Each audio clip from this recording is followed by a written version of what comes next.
سبحانك لا علم لنا الا ما علمتنا انك انت العليم الحكيم. د شرعي سوالونو او جوابونو ډیرو درنو قدرمنو اوریدونکو السلام علیکم ورحمت الله وبرکاته. الله تعالی مو کامیاب او سلامت ولره. نو راځو تاسو په پښتنو باندې پیل کوو. لومړی پښتنه یو ورور کړې ده، وایي که د اوداس پر مهال پر بدن باندې یو رنګ یا داسې سریش رقم شی باندې لګېدلی وي چې اوبه لاندې بدن ته نه پرېږدي، نو د اوداس حکم څه دی؟ محترم وروره، د اوداس د غړو پوره پرېمینځل دا فرض دی. که چیرې یو وریښته اندازه ځای په بدن کې پاتې شي د اوداس په حالت کې اوداس نه صحیح کېږي. که چیرې پر نوکانو یا پوستکي باندې داسې شی لکه نیل یا سریښناکه یا مثلا الپي یا پلاستیکي شی دا یعنی واټر پروف رنګ یا کیمیاوي سریښ شتون ولري چې د اوبو د رسېدو مخه نیسي، نو اوداس او غسل نه صحیح کېږي. د داسې شیانو لرې کول او بیا د اوبو رسول فرض دی. خو که د نکروزو رنګ وي چې اخو جرم نه لري یا پوست نه لري، یعنی اخو ته اوبو چیرېږي بدن ته، نو هغه پروا نه کوي، په هغه سره اوداس سم دی. فتاوی عالمگیری کتاب الطهارت باب اول الفصل اول فی الغسل بغسل الوجه. یو بل ور پوښتنه کړې ده، وایي که د اوداس کوونکي څخه د وینې یا چرګ په ځای اوبه یا ژړې اوبه راووځي، آیا اوداس باندې ماتېږي که نه؟ محترم وروره، که چیرې د بدن لکه د نري یا کوچني ټپ یا تڼاکې څخه ژړې اوبه راووځي او د خپل ځای څخه داسې جاري سي چې د پاکولو ځای ته ورسېږي، یعنی سیلانو کې بهېدل وکړي، د ټپ څخه راووتې د پوست خواته د پاک طرف ته ولاړې، نو اوداس ماتوي. او که یوازې مطلق په ټپ کې ښکاره سي او روانې نه سي پر بدن باندې، نو اوداس نه دی په مات. الهدایه کتاب الطهارت نواقض الوضوء ماتونکي د اوداسه په هغو کې داسې وایي چې اوداس نه ماتېږي. او یو بل ور پوښتنه کړې ده، وایي که د اوبو څاه ته خنځیر ژوندی ننوځي، اوبو څاه یا اوسنی نوي عصر کې حوض یا ټانکۍ ته ورننوتی او بیرته ژوندی ځینې راووتی، پرته له دې چې هلته مچازې په کښکیو کې بولې وکړي، د څاه د اوبو حکم وایي څه شي دی؟ محترم وروره، خنزیر چې دی په خپل ذات کې نجس العین دی، په بشپړ ډول ناپاکه دی. که هغه په اوبو کې ننوځي، که څه هم مړ نسی او لعاب یې یعنی ناړې یې هم په اوبو کې ګډې نسی، بیا هم د هغه په ننوتلو سره د څاه اوبه نجسې کېږي او د څاه د ټولو اوبو رایستل دا چیش دی واجب دی. که څاه یې د څاه اوبه ټولې پاکوي، که اوز یې د اوز اوبه به ګرځوي لکه یې اوز به بیا پرېوي، او که ټانکۍ و د ټانکۍ اوبه به ګرځوي لکه یې د سره څخه به بیا ټانکۍ ډکوي او یوار بیا پرېوي. کتاب الطهارت باب المیاه مطلب فی احکام الابار.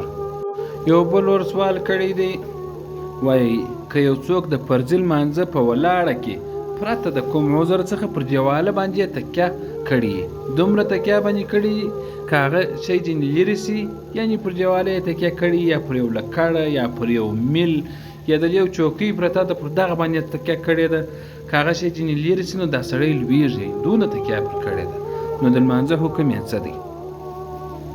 محترم وروره، په فرضي لمانځه کې په ولاړه کې یا په فرضي لمانځه کې قیام د درېدل دا فرض دی. اول به دې مخته راسو، دا فرض دی.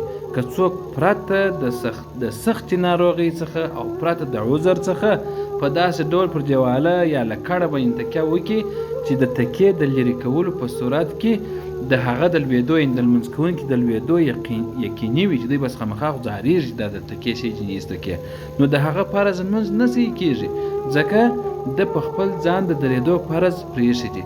قیام په لمانځه کې رکن دی، فرض ده، نو دی چې فرض پرېښي چې لمونځ یې تېش سو، لمونځ یې نوڅو سي. هدایه کتاب الصلات باب صفة الصلات فصل فی القراءت. او یو بل ور پوښتنه کړې ده، وایي که مقتدي د امام تر شا په لومړي رکعت کې په داسې حال کې ورګډ سي چې امام یې په رکوع کې وي، آیا دا رکعت د دغه مقتدي دپاره حسابېږي، یعنې دا رکعت د ونیوئ که یا؟ چې په رکوع کې د امام سره یو ځای سو. محترم وروره که مقتدی په ولاړه تکبیر تحریمه ووایي او بیا سمدستي د امام سره په رکوع کې شریک سي، نو په دې شرط چې د امام له رکوع څخه د راپورته کېدو د مخ دی سره دا تکبیر وایي او په رکوع کې سره یو ځای سي، نو دا رکعت چې شي دا رکعت د ونیوي.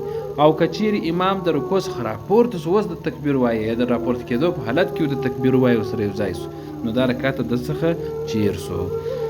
فتاوی عالمگیری کتاب الصلاة باب 11 فی قضاء الفوائد.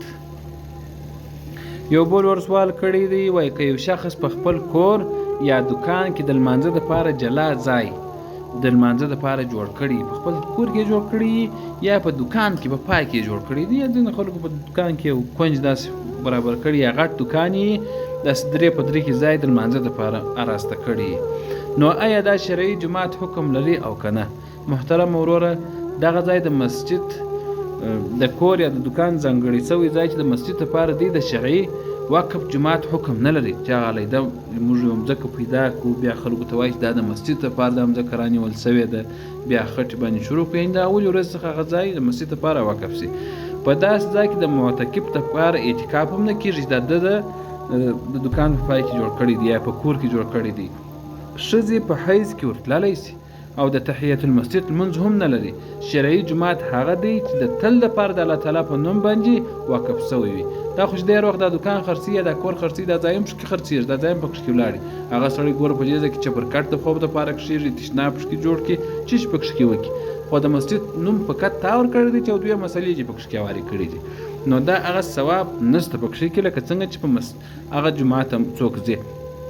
او ځینې خلک په مسجد کې چې مازې یو سړي سره یو لږ خوش کراله بالا دی جومات ته نه وروځي، دی په کور کې بس دغسې یو ځای ځان ته جوړ کړي په هغه مسجد کې لمونځ کوي. نبي علیه صلات وسلام وایي د هغه سړي لمونځ نسي کېږي چې دی جار د مسجد وي، یعنې همسایه د مسجد. همسایه د مسجد دا نه معنا چې د ده کور به د کور د مسجد تر مابینځ به یو دیوال وي، یعنې په دا کلي کې چې مسجد وي دا بس دی جار مسجد یا همسایه د مسجد سو، باید دی هغه چې شي سي هغه مسجد ته ځان حاضر کړي. در المختار مع رد المحتار کتاب الصلاة باب ما یفسد الصلاة وما یکره فیها مطلب په احکام المسجد. یو بل ورور پوښتنه کړې ده، وایي که د لمانځه په دریم یا څلورم رکعت کې په هیره سره سورة فاتحه یعنې الحمدلله ونه لوستل سي د لمانځه حکم څه دی؟ ښه محترم وروره په فرضي لمانځه کې ګور دی اوس چې د جپامې په فرضي لمانځه کې په دریم او څلورم رکعت کې قرائت کول فرض یا واجب نه دي، بلکې دلته په دریم رکعت کې مثلا د ماپښین څلور رکعته فرض ته کوي، په دریم رکعت او په څلورم رکعت کې الحمدلله ویل سنت ده، دلته نه فرض ده نه چیشي ده نه هم واجب ده، دلته مستحب عمل دی چې ته دغه الحمدلله ووایه.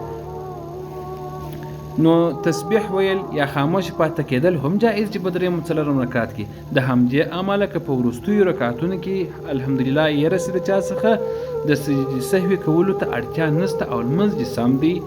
الهدایه کتاب الصلاة باب صفة الصلاة.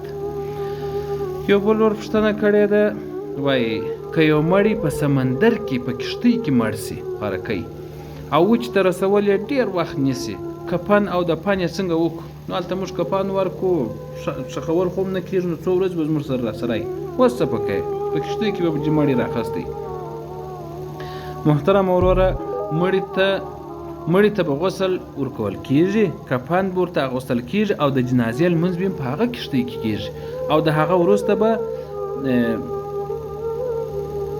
پر دا مړي باندې دروند شی لکه یو ډبره یا اوسپنه دا پر پښو باندې تړل کېږي او په سمندر کې به ډوبول کېږي تر څو د اوبو د سر د خرابېدو او د حیواناتو د خوراک مخه ونیول سي.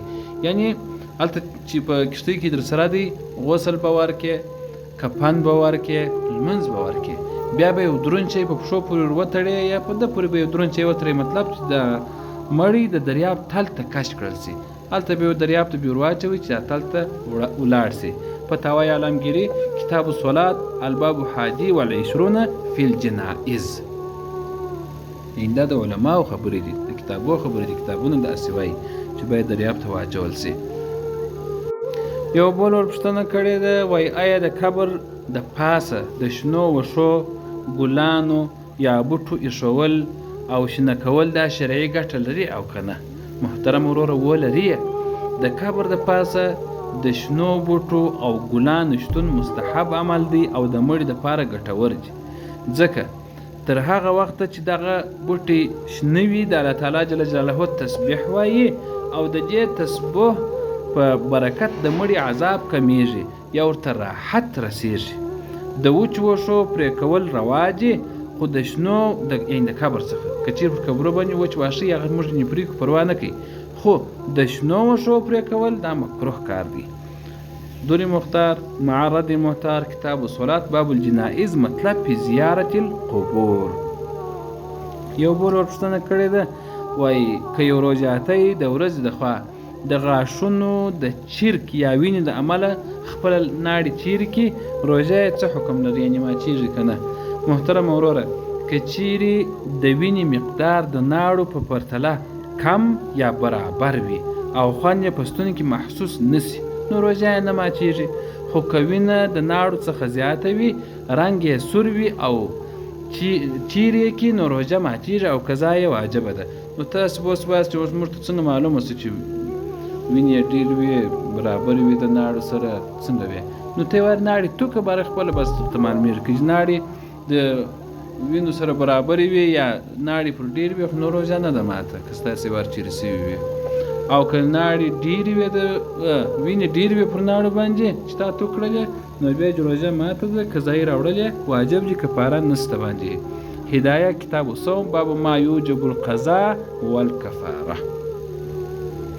یو بل ور سوال کړی دی، وایي که معتکف یعنې اعتکاف کوونکی په اعتکاف کې ناست شخص د جنازې د لمانځه یا د ناروغ د پوښتنې دپاره د جومات څخه د مسجد څخه ووځي، اعتکاف ته تاوان رسیږي او که نه؟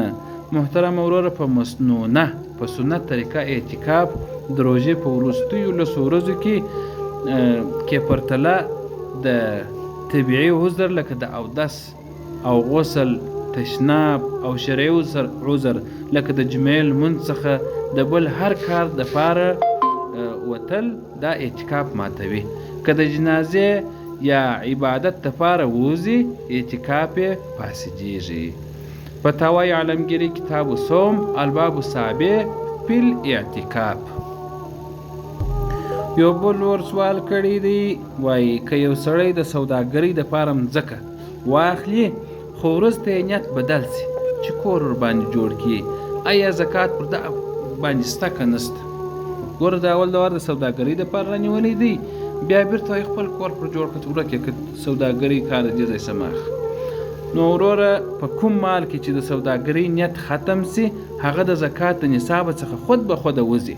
کله چې د سوداګرۍ یا د پلاټ د خرڅلاو نیت د شخصي کور د جوړولو په نیت بدل سو نو د سوداګرۍ مال پاته نسو او د کال په پوره کېدو سره ورباندې زکات هم نسته. دوری مختار مع الرد المحتار کتاب الزکات باب زکات المال. یو بل ورپوښتنه کړې ده، وایي آیا د زکات په پیسو باندې د جومات رغونه، د لښتیو جوړول یا د مړي د کفن اخیستل جواز لري او که نه؟ محترم وروره، نه. د زکات د سموالي دپاره تملیک شرط دی، ملکیت شرط دی. یعنې ته چې یو چا ته زکات ورکوې چې واخه دا زما زکات یې چې قبول کړه نو هغه به قبلوي، ملکیت بې ځان ګرځي. یعنې د زکات پیسې به د یو غریب او مستحق مسلمان په ملکیت کې ورکول کیږي. نو څرنګه چې په جومات جوړولو، عامه ګټو او د مړي په کفن کې تملیک نشته، هغه مړ دي ته یې کفن ورکوي نو قبول نه کړي، دا خو تا ورکوي. ځکه په دې ځایو کې د زکات لګول جواز نه لري او زکات نه ادا کېږي. که چا داسې کړي هغه بیرته زکات د سره ادا کړي. الهدایه کتاب الزکات باب من یجوز دفع صدقات الیه ومن لا یجوز. یو بل ورپوښتنه کړې ده، وایي که یو محرم د احرام په حالت کې سړی په هیره یا خوب کې خپل سر پټ کړي، آیا جریمه ورباندې شته او که نسته؟ اوس یو څوک چې په احرام کې شو خو باید سر پټ نه کړي، نو اوس یو څوک چې بیده سوی دی خو هغه کوي په خوب کې باره سر پټ سوی نو وروره د احرام په حالت کې د سړي د پاره د سر یا مخ پټول دا خو منع دي. که چا په هیره یا ناپوهۍ یا په خوب کې خپل سر پټ کړي، که دا پټول د پوره ورځې یا شپې 12 ساعتو لپاره وي نو دم باندې لازمیږي پر دغه شخص باندې، او که تر دې لږ وخت وي صدقه یا د نیم ساع غنمو یا نیم من غنمو ارزښت باندې یا دغه قیمت باندې لازمیږي. فتاوی عالمگیری کتاب المناسک الباب الثامن فی الجنایات.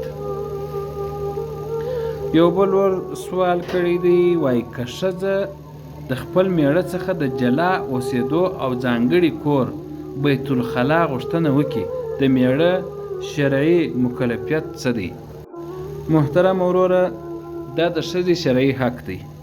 میړه مکلف دی چې خپلې ښځې ته داسې جلا کوټه یا کور ورکړي چې د میړه د کورنۍ مور، خور او داسې نورو لاسرسی او مداخله پکې نه وي، او د اوسېدو مال ساتلو پوره واک ولري تر څو ښځه په امن کې وي.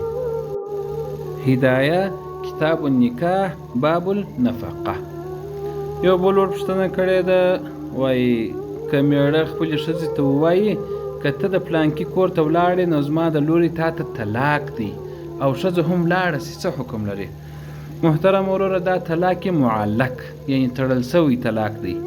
کله چې شرط پوره سي یعنی ښځه د هغه شخص کور ته ولاړه سي نو طلاق سمدستي واقع کیږي، او که میړه د یو طلاق نیت کړی وي یو رجعي طلاق واقع کیږي، او که میړه د عدت په موده کې د رجوع حق لري.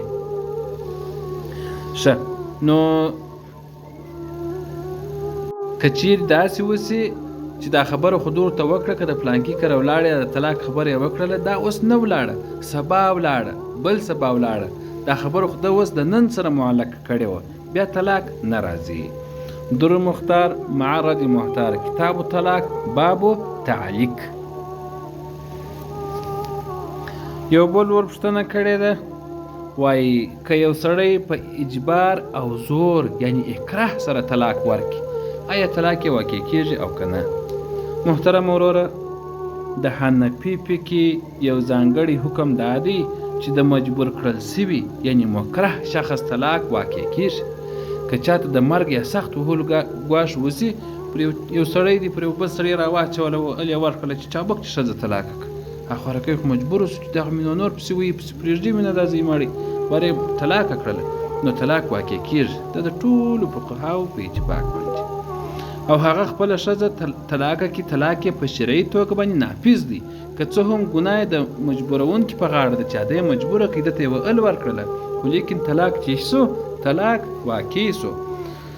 فتاوی عالمگیری کتاب الطلاق باب الاول الفصل الثانی فی من یقع طلاقه.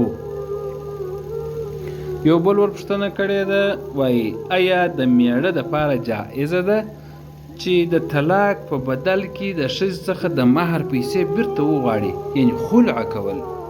محترم وروره، که د جلاوالي ګناه او تېروتنه د ښځې د خوا وي نو د میړه دپاره جایز دی چې چیش وکړي چې د طلاق په بدل کې د خپل ورکړل سوي مهر په اندازه مال ورڅخه وغواړي.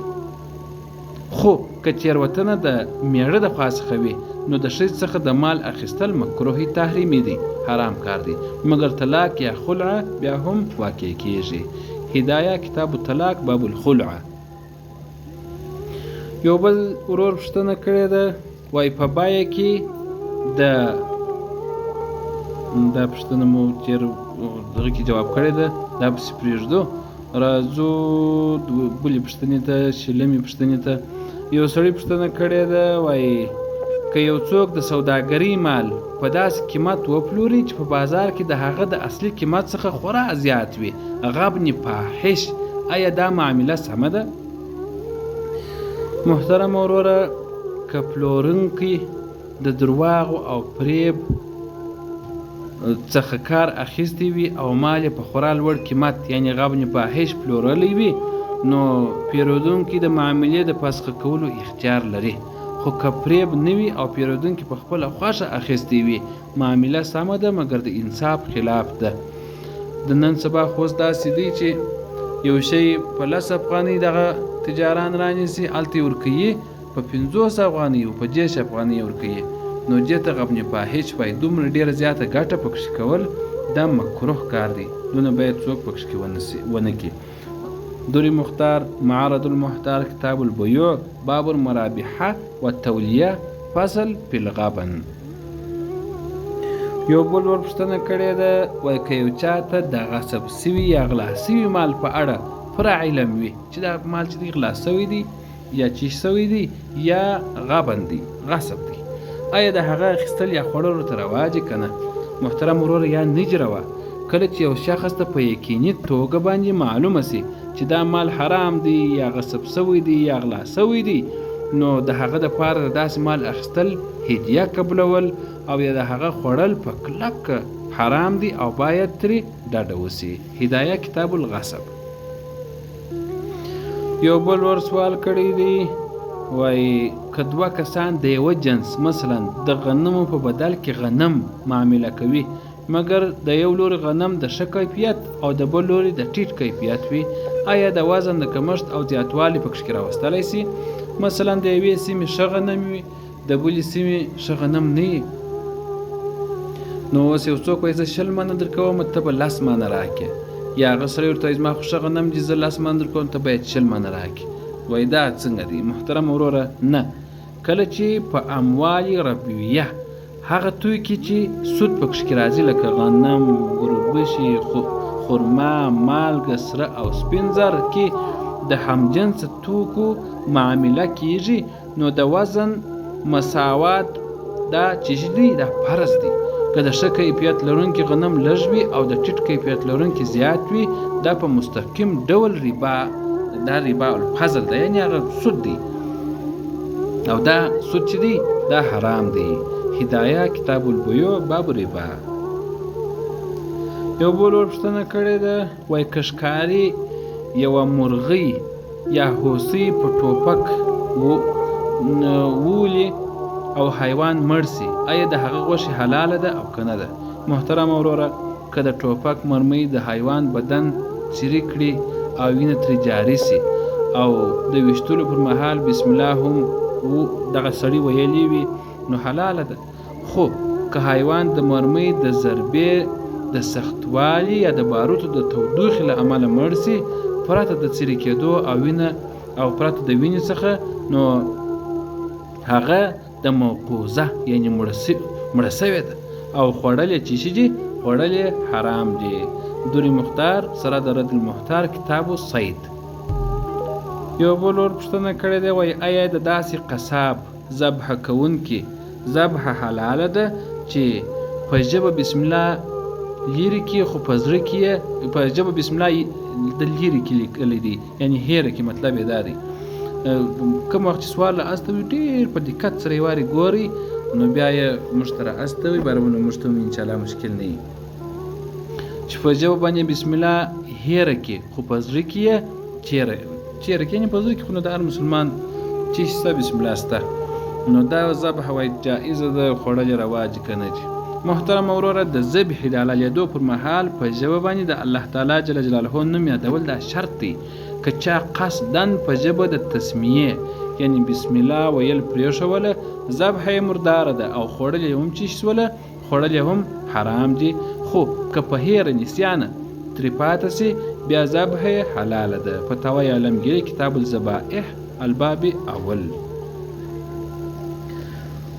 یو بل ورپوښتنه کړې ده وایي که یو سړی مړ سي د لیکلي دي وایي که یو مړی مړ سي نو چې مړی دی بیا 2 مړ څنګه مړ سي، یعنې که یو سړی مړ سي او د هغه د جنازې او کفن تر څنګ پور یعنې قرض هم ورباندې وي نو لومړی د کوم شي ادا کول لازمي دي، د قرض او که دا نور د جنازې کفن و پلانکی.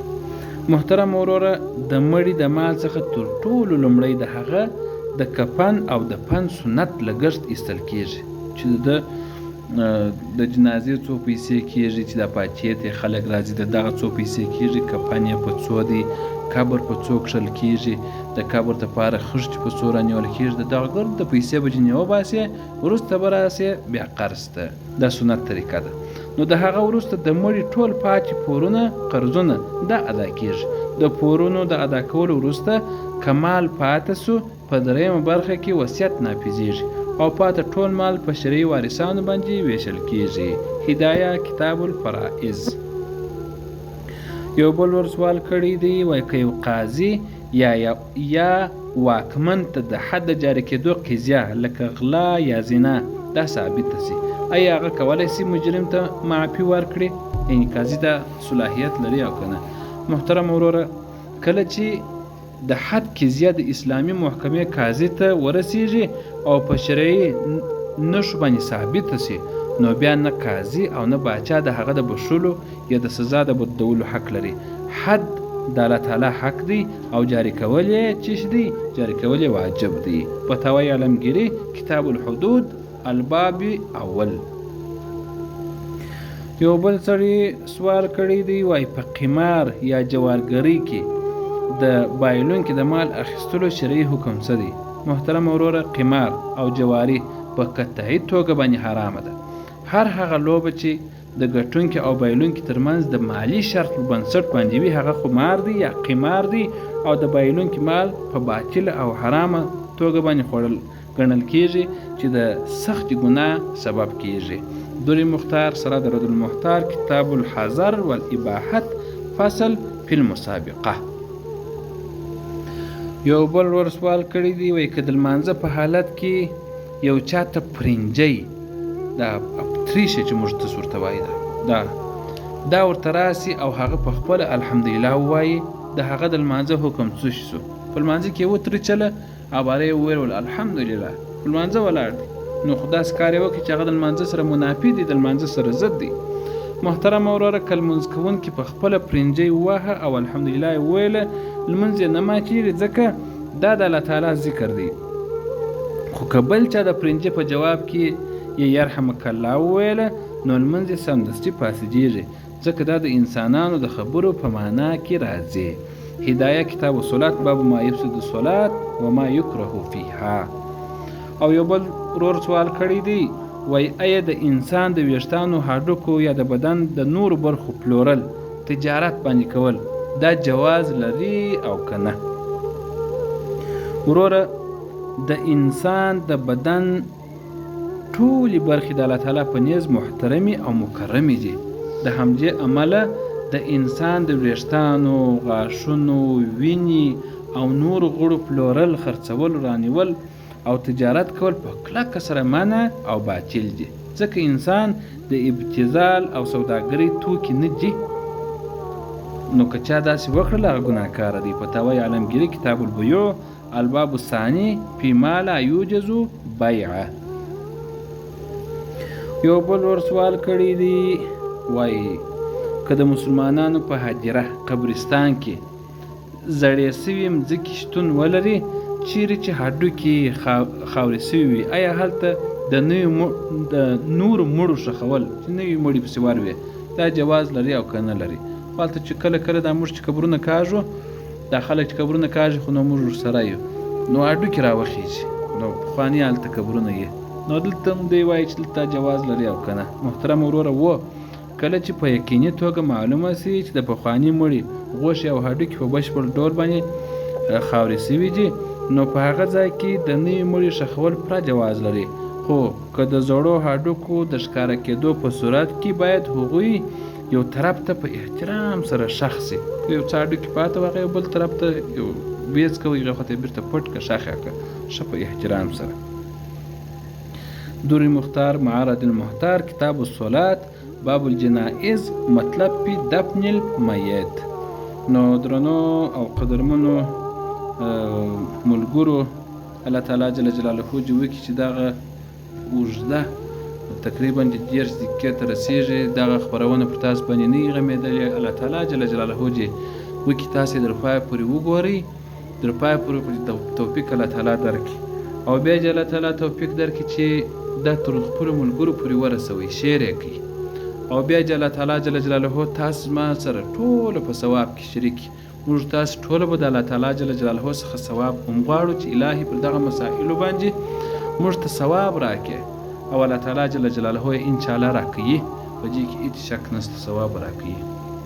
او زه دا دعا کوم چې الهي هر هغه څوک چې دغه ویډیو ګوري، الهي پروردګار چې په ثوابو کې زموږ سره شریک کړي، د دوی پلرونو ته ثوابونه ورسوي، د دوی نیکهګانو ته ثوابونه ورسوي، د دوی مندو ته ثوابونه ورسوي، د دوی ټولو دوستانو ته ثوابونه ورسوي.